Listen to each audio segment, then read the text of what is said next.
திரு மு கருணாநிதி கூட கிடையாது.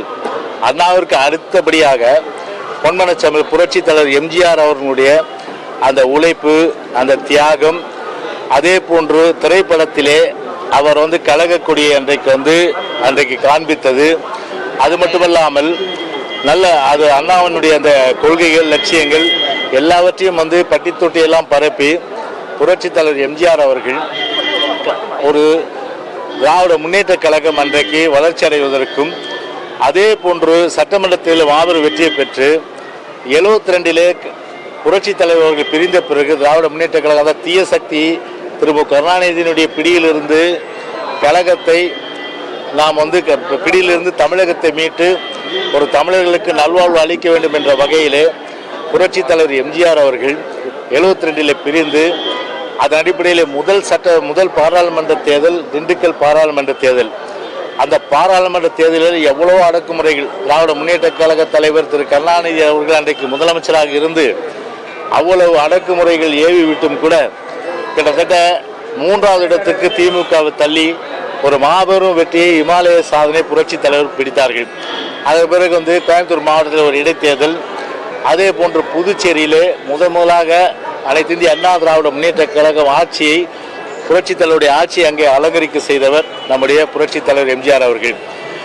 குறிப்பாக புரட்சி தலைவர் எம்ஜிஆர் அவர்கள் இந்த இயக்கத்தை ஆரம்பித்ததே திமுக என்னும் தீய சக்தியை தமிழகத்திலிருந்து மீட்க வேண்டும் என்று சொல்லி அந்த வகையிலே ஒரு மிகப்பெரிய ஒரு வரலாற்று சாதனை ஏற்படுத்தி ஒரு முதலமைச்சராக ஏறக்குறைய மக்களுக்கு பல்வேறு திட்டங்கள் எல்லாம், உதாரணத்துக்கு எவ்வளோ திட்டங்கள் நாம் சொல்ல வேண்டும் என்று சொன்னாலும் கூட, குறிப்பாக இன்றைக்கும் உலக அளவில் ஒரு ஐநாவால் போற்றப்படுகின்ற திட்டமாக இருக்கின்ற ஒரு சத்துணவு திட்டம்.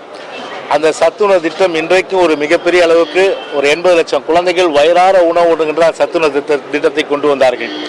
அதே போன்று ஒன் லைட் சர்வீஸ் என்று சொல்லக்கூடிய ஒரு வீடு இருந்தால் கிராமத்திலே விளக்கு இல்லாமல் இருக்கின்றார்கள், அவர்களுக்கு ஒரு விளக்கு மின்சாரத்தை கொடுக்க வேண்டும் என்று சொல்லி அந்த ஒரு விளக்கு மின்சாரத்தை கூட புரட்சி தலைவர்கள் மின்சாரம் கொடுத்தார்கள்.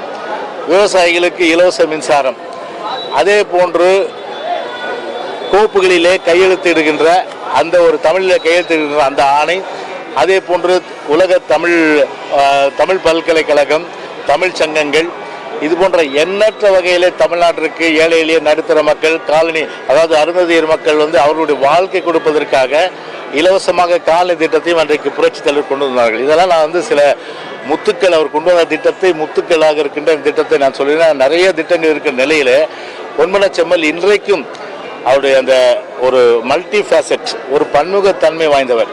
திரைப்படத்துறையிலும் சரி, அரசியலிலும் சரி ஒரு கோலோச்சி அதன் மூலம் ஒரு தனித்தன்மையை, ஒரு முடிசூடா மன்னனாக இன்றைக்கும் பட்டி தொட்டியெல்லாம் வாழ்ந்து கொண்டிருக்கின்ற ஒரு மாபெரும் மனிதர், ஒரு சகாப்தமிக்க மனிதர், ஒரு மிகப்பெரிய அளவுக்கு இமாலய புகழ் பெற்ற ஒரு சிறந்த தலைவர் என்று சொன்னால் பொன்மனச்செம்மல் புரட்சி தலைவர் எம்ஜிஆரை சொல்ல வேண்டும்.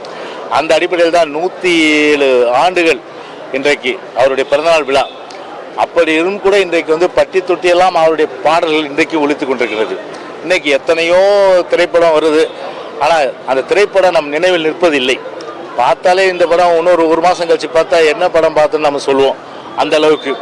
அதே போல் இன்னைக்கு எத்தனையோ திரைப்படம் வருது, ஆனால் சமூகத்துக்கு ஒவ்வாத கருத்துக்கள், சமூகத்தை சீரழிக்கின்ற கருத்துக்கள், பணத்துக்காகவே சமுதாய எக்கேடு கெட்டு போனால் என்ற வகையில் இன்றைக்கு நடிகர்கள்லாம் நடித்து கொண்ட நிலையில் எனக்கு பணம் முக்கியம் இல்லை, சமுதாயத்தை சீர்திருத்த கருத்துக்கள் நான் கொண்டு வருவேன், அதன் மூலம் சமுதாயத்திற்கு நல்ல விஷயங்களை சொல்லுவேன் என்று சொல்லி